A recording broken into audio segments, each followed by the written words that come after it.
스프레드 시트로 가계부를 한번 만들어 보겠습니다. 왼쪽 하단에 보시면은 시트 이렇게 제가 샘플로 있고, 만약에 시트를 추가하시고 싶으시다면 아래쪽 하단에서 더하기 버튼을 눌러주세요. 더하기 버튼을 누르면 이렇게 시트가 추가가 되고, 두 번 클릭하시면 아래에서 샘플 연습 뭐 이런 식으로 시트의 이름을 수정할 수가 있습니다. 저는 이 시트를 사용할 거기 때문에 이건 지우고 싶어요. 지우게 된다면은 이 화살표를 클릭하셔서 삭제를 누르시면 됩니다. 그리고 제가 실제 연습할 곳의 시트 이름을 샘플 연습이라고 만들어 볼게요. 시트 이름이 같으면은 안 되니까요. 다른 이름으로 저장해 주시면 됩니다. 자, 여기에서 보시면은 전체적으로 표의 형식으로 되어져 있죠. 그래서 표의 형식으로 진행을 해 보도록 하겠습니다. 기본적으로는 항목대로 이렇게 나열을 해놨고요. 제가 첫 번째 있는 열은 필요하지 않기 때문에 이 위쪽에 열 선택하는 부분 A를 전체 선택해 주시고 오른쪽 마우스 클릭하셔서 열 삭제를 누르시면 이렇게 삭제가 되어지십니다. 상단에 저는 가계부라고 적어 볼게요. 그리고 가계부가 이 메모까지 있는 영역의 가운데로 왔으면 좋겠어요. 그럼 이렇게 선택을 하시고 마우스를 드래그 해주세요. 그럼 이렇게 파란색 부분이 되어졌죠? 그 상태에서 서식을 눌러주시고 셀 병합을 누르시고 가로로 병합. 그러면 이렇게 그 표처럼 되어져 있는 부분이 없어지고요. 가계부라고 되어져 있는 것이 이렇게 있는데 가운데 정렬을 해보도록 할게요. 가운데 정렬을 할 때는 여기 상단에 이런 각각의 아이콘을 보시고요. 요거 같은 경우는 정렬이겠고, 요건 테두리인 것 같고, 얘는 색깔 넣는 것 같고, 얘는 색깔 폰트의 색상을 지정하는 것 같고, 얘는 굵기를 조절하는 것 같고, 얘는 폰트의 크기를 조정하는 것 같다라고 보여지시겠죠? 그래서 저는 이렇게 선택을 하고 가운데 정렬 이렇게 하도록 하겠습니다. 근데 제가 화면에서 보면은 얘가 너무 작아서 보기를 조금 키우도록 할게요. 여기 선생님들한테는 아마 100%로 되어져 있으실 수도 있어요. 그리고 상단에 가시면은 이렇게 클릭하셔서 내가 좀 크게 보겠다. 저는 200%를 한번 해보도록 하겠습니다. 보기 기능 확대 축소가 가능하고요. 이렇게 가계부를 쓰고 가계부를 좀 큰 글씨로 하고 싶어요. 그러면 선택을 하시고 위쪽에서 글꼴 크기에서 조정을 하십니다. 그리고 좀 더 큰 굵기, 굵은 굵기로 작업을 했고요. 위에 있는 항목에서는 얘네들은 조금 굵은 글씨를 했으면 좋겠어요. 그럼 이렇게 선택을 하셔서 얘도 굵은 글씨로 하고 가운데 정렬을 하겠다. 가운데 정렬을 해주시면 되세요. 자, 이 상태에서 저는 이제 날짜를 한번 기입해 보고 싶은데요. 날짜는 2021년 11월 2일 이렇게 한번 해보도록 하겠습니다. 그러면은 저는 이거랑 똑같은 것들이 요 한 3개 정도는 똑같아지고 그 다음 번에는 11월 2일이 됐으면 좋겠어요. 그럼 제가 요 상태에서 마우스 커서를 이 오른쪽 선택하신 셀에 오른쪽 하단에 이렇게 파란색 점이 생기시면 그거를 가져다 대시고 쭉 당기세요. 원하는 곳만큼. 그러면 이렇게 숫자가 똑같은 게 생기죠. 그런데 이렇게가 아니라 날짜 형식을 좀 다르게 하시고 싶으실 수 있어요. 컨트롤 Z를 누르시거나 아니면 이렇게 언두 하시면 원래 상태로 돌아가십니다.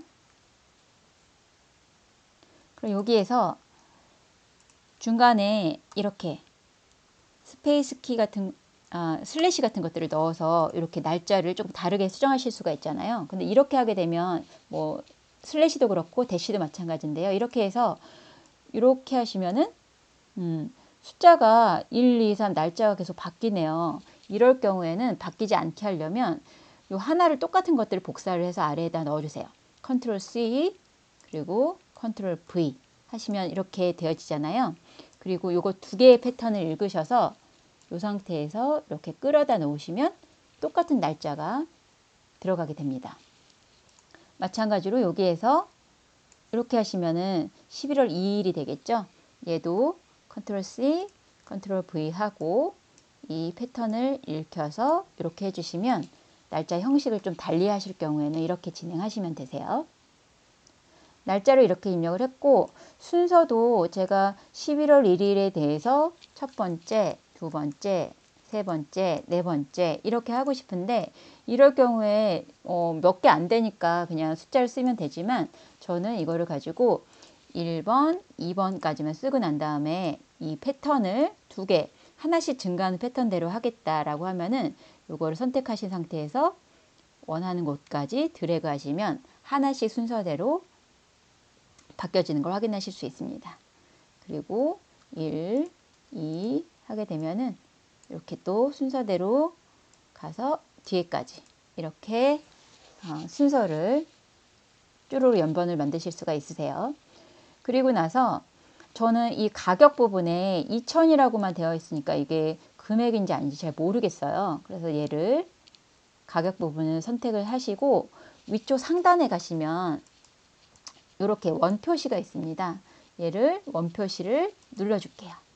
그러면은 조금 이상하네요. 원표시가 되긴 됐는데 점까지 나왔어요. 이렇게. 그래서 저는 이 점 이하의 숫자는 없애고 싶습니다. 그럴 경우에는 이미 선택된 상태에서 위쪽에 보시면 점을 하나씩 줄인다. 점을 하나씩 늘린다 그 개념인데 요거를 하나씩 줄여보도록 할게요. 하나, 둘. 그러면은 일자리 표시부터 진행이 되겠죠. 그래서 이런 식으로 해서 원표시를 수정을 해주시고요. 그리고 저는 보니까 요 칸을 조금 맞췄으면 좋겠어요. 그래서 저는 B칸 순서는 조금 좁혔으면 좋겠어요. 그러면 B를 선택하시고 이렇게 마우스 커서를 이렇게 경계선에 가져다 대시면 이렇게 마우스가 양옆으로 화살표가 생기거든요. 그때 조절하실 수가 있습니다. 항목 부분 좀 넓히고 가격 부분은 조금 좁히고 네모 부분은 조금 넓히도록 하겠습니다. 그리고 순서나 항목에는 저는 좀 가운데 정렬을 하고 싶어요. 그러면은 B, C 선택하시고 가운데 정렬을 눌러주세요. 이렇게 되시겠죠. 그리고 나서 여기 있는 항목 중에서 가격의 부분들의 합계를 좀 알고 싶어요. 그럼 합계는 여기다가 한번 써볼까요? 합계라고 쓰고요. 이 가격이 지금 내가 얼마나 썼는지 얼마나 지출을 했는지를 알고 싶으니까 요 때는 함수를 쓰면 됩니다. 이렇게 선택을 하시고 함수를 쓸 때는 항상 equal을 써주시고요. 그리고 S, U, M 이렇게 치시면 이렇게보다는 이렇게 하는 게 낫겠네요. 처음부터 아예 그냥 equal 쓰시고 SUM을 쳐주세요. 그리고 가로를 여시고 원하는 부분을 이렇게 드래그 하시는 거예요. 그리고 나서 가로를 닫아주시고 엔터 치시면 내가 원하는 항목에 있는 내용들이 다 합산이 되어집니다. 요거 함수를 다시 보시면은 요 내용이 여기에 들어가 있어요. 항상 equal을 먼저 쓰시고 함수명, 썸이 합계를 나타내거든요. 그래서 D3이라는 거는 여기에 해당되어지는 D 그리고 왼쪽에 해당되어지는 3 D에 있는 3번째부터 그리고 여기 D에 있는 9번째 항까지 합산을 하겠다는 뜻입니다. 그래서 이 내용들의 함수는 이런 식으로 표시를 하시면 되시죠. 이거를 선택을 이렇게 해주시면 되시고요. 자, 그러면은 일단 기본적인 내용들은 다 들어간 것 같네요. 저는 이거를 가지고 표를 만들어 보고 싶어요. 그러면 날짜를 선택하시고 원하는 부분까지 쭉 드래그 하셔서 항목을 선택해 주세요. 그리고 나서 역시나 위쪽에 보시면은 테두리를 선택하는 아이콘이 있습니다. 이걸 선택하시고 전체를 선택하시면 전체에 이렇게 표 형식이 구성이 돼요. 근데 저는 조금 표를 안쪽이랑 바깥쪽이랑 다르게 하고 싶어요. 이렇게 선택을 하시고 난 다음에 다시 위쪽에 가셔서 여기 보시면 이 바깥의 부분만 되어 있는 것들을 선택하시면 바깥의 라인만 설정할 수가 있고 안의 부분만 선택을 하시면 안의 부분만 선택을 할 수가 있습니다.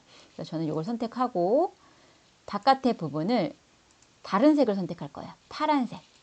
이렇게 이거는 파란색 색깔 선택하는 거고요. 아래쪽에는 조금 굵기를 조절하고 싶어요.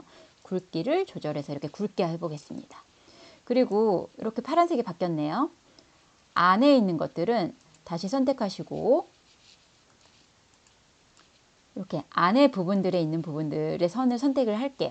그러면 선택하시고 난 다음에 색깔은 조금 연한 색으로 하고, 그리고 얘는 선으로 점선으로 이렇게 표시를 하도록 하겠습니다. 그럼 이렇게 되어지겠네요.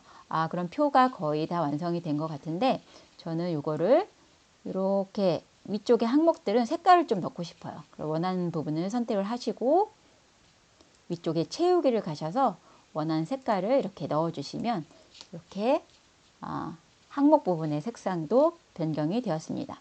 근데 제가 이게 너무 촘촘한 것 같아서 그 영역을 조금 더 넓히도록 할게요. 보니까 날짜 같은 경우도 가운데 정렬이면 좋겠네요. 여기 A를 선택하시고 가운데 정렬 눌러주시면 가운데로 오게 될 거고요. 합계 부분은 조금 굵게 하고 싶어요. 굵게 하겠습니다. 그리고 전체적으로 조금 높이를 조금 넓히고 싶으니까 이 부분을 이렇게 선택하시고 왼쪽에 있는 행 선택하는 부분들에서 마지막 쪽에 가셔서 선택을 하시고 난 다음에 살짝 늘리시면 전체가 약간 늘려지시고요. 그리고 전체적으로 얘가 좀 더 넓히고 싶다 그러면 위쪽에서도 열을 선택 다 하시고 이 위쪽에 열 근처에 가서 살짝 늘리시면 전체적으로 이렇게 확대도 가능합니다. 조금 줄이시면 네, 이렇게도 되겠죠. 그리고 네, 이렇게 조절해 주시면 되시겠습니다. 이런 식으로 가계부를 완성하시면 됩니다. 그런데 잘 보시면 제가 조금 높이를 높였더니 얘네가 지금 아래쪽에 붙어 있는 것 같아요. 그러면 얘네 전체를 선택을 해주시고 위쪽에 가시면 세로 맞춤이 있거든요. 이 부분입니다. 요거를 선택을 해주시면 가운데 맞춤을 하실 수가 있어요. 가운데 맞춤을 눌러주시면 이제 세로의 형태가 가운데가 맞춰집니다.